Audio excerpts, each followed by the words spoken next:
ಪ್ರತಿನಿತ್ಯವೂ ಭಸ್ಮವನ್ನು ಲೇಪಿಸಿಕೊಳ್ಳುವುದು ನಿನ್ನ ನಿತ್ಯ ಕಾಯಕವಂತೆ ಭಸ್ಮವನ್ನು ತಂದುಕೊಡುವ ಕಾರ್ಯ ಗೌರಿ ದೇವಿಯದ್ದಂತೆ.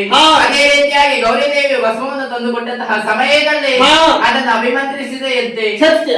ಬಳಿಕ ಅದರಲ್ಲಿರುವಂತಹ ಕಲ್ಮಶವನ್ನು ಗುರುತಿಸಿ ಸೆಟ್ಟೆಗೆದ್ದಂತಹ ನೀನು ಅಭಿಮಂತ್ರಿತವಾದಂತಹ ಭಸ್ಮವನ್ನ ಧರೆಗೆ ಸೆದೆಯಂತೆ.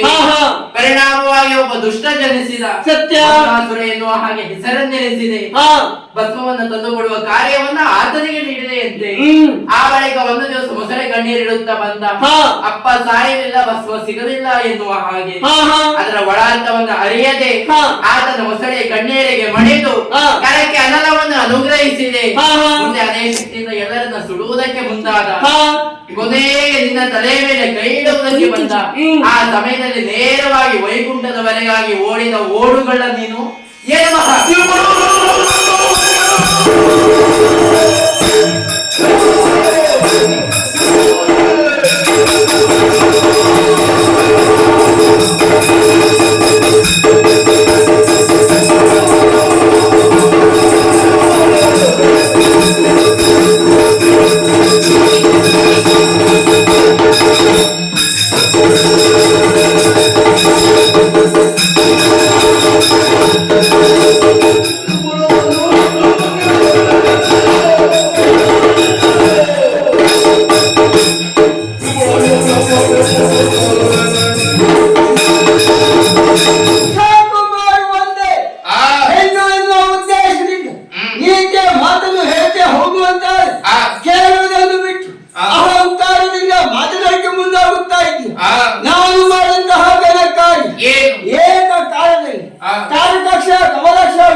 ಅದರಲ್ಲಿಯೂ ಹೆಣ್ಣಾಟ ನೀರು ನನಗೆ ಯಾವ ಲೆಕ್ಕ.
ಇದೇನಾಗಿ ಹೋಯಿತು?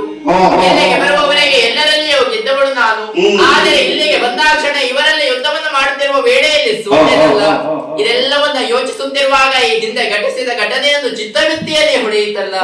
ನಾನು ಜನ್ಮಿಸಿದಂತಹ ಸಮಯದಲ್ಲಿ ನನ್ನಲ್ಲಿರುವಂತಹ ಅಧಿಕಸ್ಥಾನದ ಚಿಹ್ನೆಯನ್ನ ಕಂಡಂತಹ ನನ್ನ ತಂದೆಯವರು ಚಿಂತಾಕ್ರಾಂತರಾಗಿರುವ ವೇಳೆ ನಾರದ ಮಹರ್ಷಿಗಳ ಆಗಮನವಾಯಿತಂತೆ ಅವರೇ ನುಡಿದಂತಹ ದಿವ್ಯ ವಚನಗಳಂತೆ ಮುಂದಿನ ದಿನ ಏಕೆಂದರೆ ದಿಗ್ವಿಜಯವನ್ನ ಕೈಗೊಳ್ಳುತ್ತಾಳೆ, ಯಾರೊಂದಿಗೆ ಹೋರಾಟವನ್ನ ಮಾಡುವಾಗ ಈಕೆಯು ಕೈ ಸೋಲುತ್ತಾಳು ಹಾಗೂ ಈಕೆಯ ತನ್ನ ದೇಹದ ವಿಕಾರತೆಯನ್ನು ಕಳೆದುಕೊಳ್ಳುತ್ತಾಳು, ಆತನೇ ಈಕೆಯ ಪತಿ ಎನ್ನುವ ಹಾಗೆ ಇವರೊಂದಿಗೆ ಹೋರಾಟವನ್ನ ಮಾಡುತ್ತಿರುವಂತಹ ವೇಳೆಯಲ್ಲಿ ನನ್ನ ದೇಹದ ವಿಕಾರತೆಯನ್ನು ಕಳೆದುಕೊಂಡವಳಿದ್ದೇನೆ ಎಂಬಲ್ಲಿಗೆ ಇವರೇ ನನ್ನ ಪ್ರಾಣಕಾಂತ ಎನ್ನುವುದರಲ್ಲಿ ಯಾವುದೇ ಸಂಶಯವಿಲ್ಲ.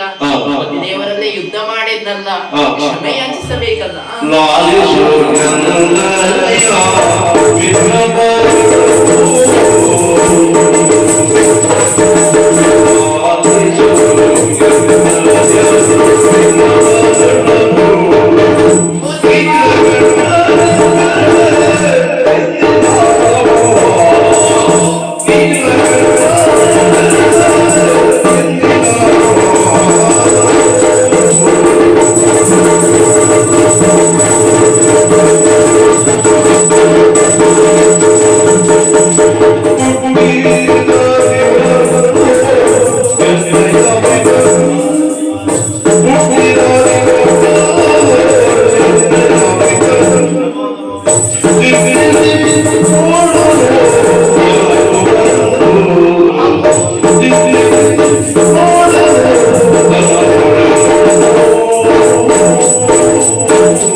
ಅಬಲೆಯಾದಂತಹ ನನ್ನನ್ನು ಕ್ಷಮಿಸಿ ಪ್ರಬಲರಾದಂತಹ ತಾವು ಕರ ಹಿಡಿದು ಉದ್ಧರಿಸಬೇಕು.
ಅದೆಷ್ಟೋ ರಾಜ್ಯಕ್ಕೆ ಹೋದ್ ಅರಸು ಮಕ್ಕಳಲ್ಲಿ ಯುದ್ಧವನ್ನು ಮಾಡಿ ಅದರ ಪರಿಣಾಮ ನಿನ್ನ ಪಾಲಿಗೆ ಜಯವನ್ನು ಗಳಿಸಿದ್ದೀನಿ. ನೇರವಾಗಿ ರಜತಗಿರಿಯ ತನಕ ಬಂದೆ, ನನ್ನಲ್ಲಿ ಯುದ್ಧವನ್ನು ಮಾಡಿ ಅದರ ಪರಿಣಾಮ ನಿನ್ನ ಪಾಲಿಗೆ ಸೋಲು ಅಂತ ಹೇಳಿದ್ರೆ ಮದುವೆ ಆಗಬೇಕು ಎನ್ನುವ ಉದ್ದೇಶದಿಂದ ಈ ರೀತಿ ಕಾರ್ಯವನ್ನು ಮಾಡದಂತಾಯಿತು. ಅರಿಯಲೇ ಮಾಡಿದ ಅಪರಾಧ ಅರಿತೆಂದು ಪರಿಹಾರ, ನೀನು ಮಾಡುತ್ತ ತಪ್ಪು ಎನ್ನುವುದು ಹಾ. ಈಗ ನಿನ್ನ ಪಾಲಿಗೆ ಅರ್ಥವಾಗಿದೆ. ಹೌದು. ನಿನ್ನ ಆಸೆ ಹಾ. ಕೈಯನ್ನು ಹಿಡಿದು ಬಾಳನ್ನು ಉದ್ಧರಿಸಬೇಕು ಎನ್ನುವುದಾಗಿ ಹೌದು. ನಿನ್ನನ್ನು ಮದುವೆ ಆಗುವುದಕ್ಕೆ ಹಾ. ಸಿದ್ಧನಾಗಿದ್ದೇನೆ. ಯಾವಾಗ 8ನೇ ದಿನದಂದು ಹಾ. ಕದಮಾವಳನ್ನು ನಮ್ಮ ಈವರ ವೈಭವದ ಮದುವೆ. ದೇವ ಹಾ. 8 ದಿನಗಳವರೆಗೆ ನಾನೇನು ಕಾಯಬಹುದು, ಹಾ. ಆದ್ರೆ ಆ ಕಡೆಯಲ್ಲಿ ನೋಡಿದ್ರೆ ನಿಮ್ಮ ಮಕ್ಕಳು ಹಾ. ಹರಗಣಗಳು ಹಾ. ಯಾವಾಗ ನಾವು ತಂದೆ ತಾಯಿ ಮದುವೆ ಆಗುತ್ತದೆ ಎನ್ನುವ ಹಾಗೆ ತವಕದಿಂದ ಕಾಯುತ್ತಾ ಇದ್ದಾರೆ. ಹಾ. ಹರಗಣಗಳೆಲ್ಲ ಒಂದಾಗಿ ಮತ್ತೆ ಹಗರಣ ಮಾಡದೇ ಇದ್ರೆ ಹಾ. ಹಾಗಾದ್ರೆ ಹಾ. ಆ ಬಗ್ಗೆ ನೀನು ಯೋಚಿಸುವಂತ ಅಗತ್ಯವೇ ಇಲ್ಲ. ಹ್ಮ್. ಇವರೆಲ್ಲರ ಎದುರಿನಲ್ಲಿ ಹಾ. ನಮ್ಮ ಈವರ ಹಾ. ಕಲ್ಯಾಣೋತ್ಸವ ಹಾಗೇ ಆಗಲಿ. ಶುಭವಾಗಲಿ. ಈ ಯಕ್ಷಗಾನ ಕಾರ್ಯಕ್ರಮವನ್ನು ಮಾಡಿಸಿದಂತು ಹ್ಮ್. ಈ ಮನೆಯವರಿಗೆ ಹ್ಮ್. ಆಯುರ್ ಆರೋಗ್ಯ ಐಶ್ವರ್ಯ ಹ್ಮ್. ಸಕಲ ಸಂಪತ್ತನ್ನು ಅನುಗ್ರಹಿಸಲಿರುವುದಾಗಿ ಹ್ಮ್. ಆರಾಧ್ಯ ದೇವರಲ್ಲಿ ಬೇಡಿಕೊಳ್ಳು. ಮಂಗಳ. ಎಲ್ಲ ಮುಂದೆ ಓಂ ನಮಃ ಯಜ್ಞ